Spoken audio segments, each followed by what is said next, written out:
ములుగు జిల్లా ఏటూరు నాగారం ఏఎస్పీ శివం ఉపాధ్యాయ ఎదుట CPI Maoist party platoon B section దళ సభ్యురాలు రోని లొంగిపోయింది. రోని అసలు పేరు Podiyam Somidi. Maoist party commander Kursam Sammaiah ప్రోద్బలంతో 2019వ సంవత్సరం మిలిషియాలో చేరి 6 నెలలు పనిచేసి సాగర్ కమాండర్కు గార్డుగా కొనసాగుతూ 2013వ సంవత్సరంలో 2వ central regional platoon B section దళ సభ్యురాలిగా ఏరియా కమిటీ హోదా పొందింది. రోని పలు ప్రాంతాలలో బాంబులు అమర్చిన ఘటనలో పాల్గొంది.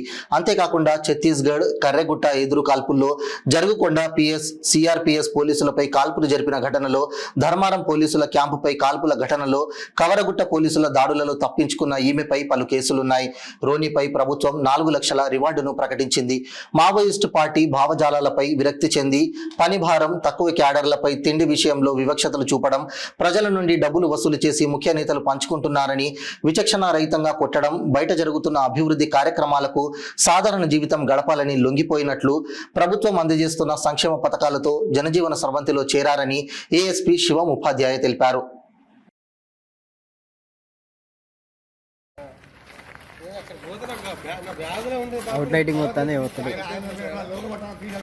అందరికీ నమస్కారం. ఈరోజు ఒక podium Somidi second CRC area committee member నా దగ్గర ఈరోజు సరెండర్ చేశారు. ఆమె చాలా ఎన్కౌంటర్స్లో లాస్ట్ 5-6 ఇయర్స్ నుంచి పార్టిసిపేట్ చేశారు. సో అందరితో అభ్యర్థన ఉంది అంటే please do not involve in these activity and rather enter in to normal public life and enjoy the government schemes and benefits. Thank you.